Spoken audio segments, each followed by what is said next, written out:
की तुम्ही आज म्हणालात या अहवालाच्या नंतर एक प्रकारे अजित पवार यांना राजीनामा द्यावाच लागेल।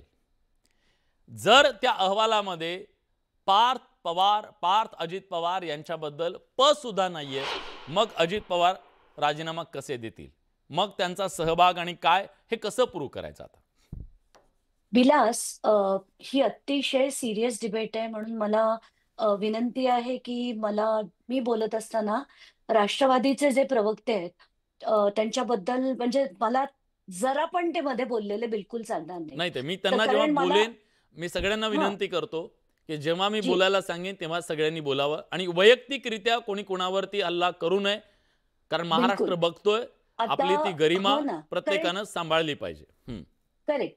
तर मी फक्त 15च मिनिटं या डिबेटवर आहे. त्यामुळे मला जेवढे मुद्दे मांडायचे आहेत, हां, प्लीज मांडून घेऊ देत. मग प्लीज यांना प्लीज। जे गोंधळ घालायचं घालू देत. तर आत्ताच्या घटकेला पहिलं हे डॉक्युमेंट मला तुम्हाला दाखवायचंय.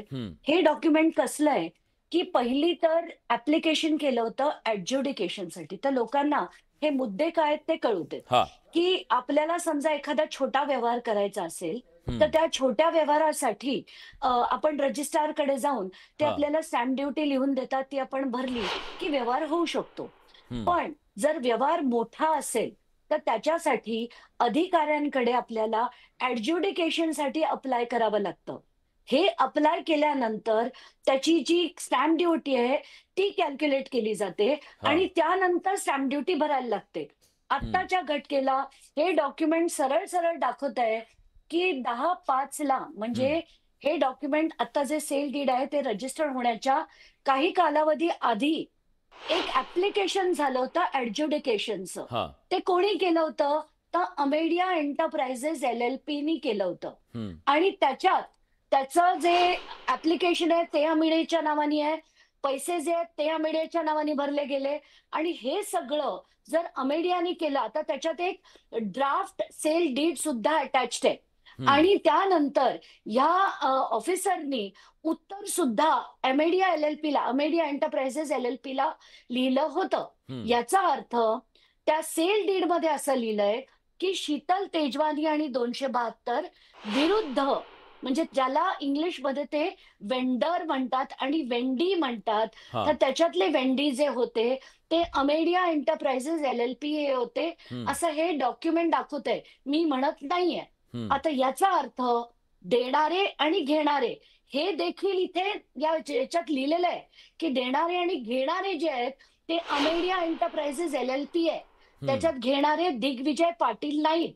हं, तर अमेडिया एंटरप्राइजेस एल-एल-पी असताना हां, हा गुन्हा जो आहे, तो घेणाऱ्यावर म्हणजे अमेडिया एंटरप्राइजेस एल-एल-पीवर व्हायला हवा होता. हां, आता याच्यात दुसरा मुद्दा, की एल-एल-पी म्हणजे काय?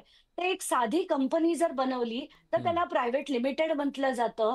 पण जर एल-एल-पी म्हणजे लिमिटेड लायबिलिटी पार्टनरशिप कंपनी बनवली, हं, तर त्यांची लायबिलिटी ही जनरली लिमिटेड असते. म्हणजे त्यांना फक्त तेवढ्या व्यवहारापुरतं म्हणजे आत्ताच्या घटकेला जर आपण त्याचं पार्टनर्स कॉन्ट्रिब्युशन म्हटलं, तर ते फक्त ₹1,00,000 होते. हं, आता याच्यात पार्थ पवारांची जी लायबिलिटी आहे, ती 99% म्हणजे 99,000 त्या 1,00,000 आहे.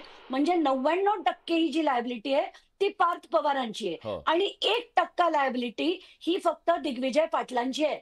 आता त्याच्यात एप्रिल महिन्यात एक रेझोल्यूशन पास होतं 22 एप्रिलला आणि हं, त्या 22 एप्रिलच्या रेझोल्यूशनप्रमाणे अग्रीमेंट करणं, सह्या करणं आणि डी-आय-सीकडे पत्रव्यवहार करण्याचे अधिकार हे दिग्विजय पाटलांना दिले गेले. हं, म्हणजे त्या 1% पाटलांना सायनिंगचे अधिकार त्या रेझोल्यूशनमुळे आले. तर आता सगळ्यात महत्त्वाचा प्रश्न, की एल-एल-पीचे मी कायदे वाचले. हां, लिमिटेड लायबिलिटी पार्टनरशिप ॲक्ट हं, 2008 असं सरळ-सरळ म्हणते, की कुठलंही फ्रॉड झालं आणि त्याची कल्पना जर कंपनीला असेल, तर फ्रॉडची लायबिलिटी इज अनलिमिटेड. हे डॉक्युमेंट जर तुम्हाला हवे असतील, बरं, ते देखील मी पाठवून देते. याचा अर्थ पार्थ पवारांचं नावपेक्षा पहिलं तर नाव अमेडिया एंटरप्राइजेसचं यायला पाहिजे होतं. त्यातनं 99% चे जे भागीदार आहेत आणि ज्याच्यात 99% ची लायबिलिटी हं, ज्यांच्यावर आहे, ते पार्थ पवारांचं नाव येणं गरजेचं होतं आणि 1% लायबिलिटी ही दिग्विजय पाटलांची आहे, त्यांच्यावर पण येणं गरजेचं होतं. हा. आत्ताच्या घटकेला कसं आहे, की छोट्या अधिकाऱ्याला चढवून द्या सोळीवर. ते एखाद्या छोट्या माणसाला, की ज्याला पुढे-मागे कोण नसेल, हम्म. त्याला चढवून द्या सोळीवर. हे केलं जातंय. त्याच्यामुळे जो न्याय आहे तो होताना दिसत नाही. आता दुसरा मुद्दा, हम्म. की हे जे कलेक्टर, पुण्याचे जे कलेक्टर आहेत आणि हे जे मी राजीनाम्याची मागणी करते, ती त्यांची फायनान्स मिनिस्टर म्हणून नाही करत आहे. हम्म. उपमुख्यमंत्री पदावरनं आणि पालकमंत्री पदावरनं मी मागतेय. हा. ती का मागतेय? कारण हा सगळा व्यवहार पुण्यात झालाय. सगळे तपास अधिकारी पुण्याचे आहेत आणि पुण्याचे अधिकारी पुण्याच्या पालकमंत्र्याच्या पोराची चौकशी कधीही निष्पक्षपणे करू शकत नाहीत. हम्म. म्हणून त्यांनी पालकमंत्री पदाचा आणि उपमुख्यमंत्री पदाचा राजीनामा दिला पाहिजे. कारण जर फायनान्स मिनिस्टर ते असतील, तर फायनान्स मिनिस्टरला रूल्स ऑफ बिझनेस प्रमाणे इतर ठिकाणी ढवळाढवळ करता येत नाही, हा कायदा म्हणतो. हो. आताच्या घटकेला मला कलेक्टरांवर आक्षेप खूप स्ट्रॉंग आहे. कारण आता बोटॅनिकल गार्डन 2 पेपर आहेत आणि ते अतिशय महत्वाचे आहेत. हम्म. तर पहिला पेपर हा आहे, ज्याच्यात बोटॅनिकल गार्डननी पत्र लिहिलं होतं कलेक्टरांना. ते कधी लिहिलं होतं? हा. 16 जूनला. आणि त्याच्यात एक भाग मी तुम्हाला वाचून दाखवते. Further more, on 16 June 2025, a group of individuals arrived at Mundwa Botanical Gardens, which stands on a leased land, and demanded that the premises be vacated immediately. हे जेव्हा मी वाचलं, तेव्हा मी पोलिसांकडनं मागणी केली की ह्याच्यावर त्यांनी काही कंप्लेंट केली आहे किंवा कुठली कंप्लेंट रजिस्टर झाली आहे, तर ते मला आरटीआय खाली देण्यात यावं. त्याचं मला जे उत्तर मिळालंय, सगळ्यात शॉकिंग हे आहे. हा. याच्यात दिलंय की त्यांचे कोण वकील आहेत, ऍडव्होकेट तृप्ती ठाकूर. या ऍडव्होकेट तृप्ती ठाकूरनी काय केलं, की पहिलं तर त्या एक सेफ सिक्युरिटी सर्व्हिसेस नावाच्या काही सिक्युरिटीच्या लोकांना, चार म्हणे असे माणसं होती, जी त्या घेऊन गेल्या आणि आम्हाला ही जागा खाली करून द्या अशी त्यांनी मागणी केली.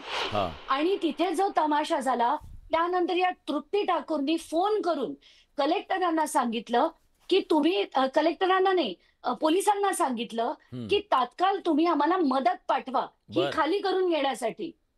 म्हणजे मी पोलीस थोडक्यात तिथे सांगतो ताई, पोहोचतात. ताई थोडक्यात हो ना. सांगतो. जमीन सरकारची, ती घेतोय तिसराच. सरकारची जमीन हडपण्याच्यासाठी सरकारी यंत्रणा पुन्हा वापरण्यात आली आणि सरकारी यंत्रणेच्याच आधिपत्याखाली सरकारची जमीन बाकायदा त्यांना देण्याचा हा एक प्रकारचा घोटाळा झाला, बरोबर. आणि त्याला बिलकुल. सिक्युरिटी आणि सुद्धा पुन्हा ती, म्हणजे नुसतं हे कागदावर झालेलं नाहीये, हे काय कागदावर Exactly. रपादपा हा नाहीये. महत्वाचा मुद्दा आहे. प्रत्यक्ष जमिनीचा ताबा घेण्याचा प्रयत्न केला. ताब्यात आहे का? तुम्हाला तर जाऊ दिलं नाही काल तिथं. एकच गोष्ट मला मुद्दाम म्हणायची आहे, हा. की हे फक्त एक आम्हाला माहित नव्हतं, चुकून झालं, सेल डीड झालं असं नाहीये. तिथे हे सेल डीड झाल्यानंतर तब्बल 1.25 महिन्यांनी तिथे जाऊन ताबा बळजबरीने घेण्याचा प्रयत्न झाला. हे इतकं गंभीर आहे, की म्हणून मी म्हटलं की अजित पवारांना आता राजीनामा देणं भाग आहे आणि पार्थ पवारचं नाव येणं त्याच्यात भाग आहे. ठीक आहे. आणि माझा सगळ्यात महत्वाचा हा. सवाल विलास, हा. मी एकच शेवटचा मुद्दा मांडते आणि मला जावं लागेल, की कलेक्टर यांना 16 तारखेला ministry of environment, central government कडनं लेटर येतं की अर्जंट इंटरव्हेन्शन करा. तर कस्टोडियन, ज्या आपल्या सगळ्या जमिनींची ज्यांना काळजी असायला हवी, हो. असे कलेक्टर 16 तारखेपासून 16 जून पासून तब्बल नोव्हेंबर पर्यंत कुठलीही कारवाई करत नाही. कारण आता मी सगळे डॉक्युमेंट्स जे मागवले होते अंडर आरटीआय, त्याची आत्ताच काही वेळापूर्वी मला मेल आली आहे. एकही डॉक्युमेंट नाहीये की त्याच्यावर कुठल्याही प्रकारची इन्व्हेस्टिगेशन झाली. आणि आता सगळ्यात येतो सूरज, महत्वाचा येतो. मुद्दा, हा. सगळ्यात महत्वाचा मुद्दा, की हे जर कलेक्टरना माहिती होतं, तर सरकारची जमीन लाटली जातेय हे त्यांनी तिथल्या पालकमंत्र्यांच्या कानावर जून महिन्यात घातलं होतं की नाही, ह्याचा मोठा खुलासा कलेक्टरांना करावा आणि लागेल. दुसरं म्हणजे ही सरकारची 40 घशात घातली एकर जात असताना तुम्ही काय करत होतात, हा पण सवाल आहे ना. घशात म्हणजे तुम्ही घशात सुद्धा घातली भागीदार आहेत गेली. ना ह्या सगळ्यामधला, असा त्याचा अर्थ पण निघतो तू- की नाही. पण तुम्ही पालकमंत्र्यांना याची कल्पना दिली होती की नाही याचा सुद्धा खुलासा त्यांनी खरंय. केला पाहिजे. अगदी खरंय. एवढी 40 एकर जमीन सरकारची काही खाऊ नाहीये 1800 कोटीची आणि ती जर त्यांनी दिली असा व्यवहार होत असेल, त्याची ठीक आहे. कल्पना त्यांना असेल आणि बरोबर. पालकमंत्र्यांनी सांगितलं नाही, हे शक्य नाही. ठीक आहे.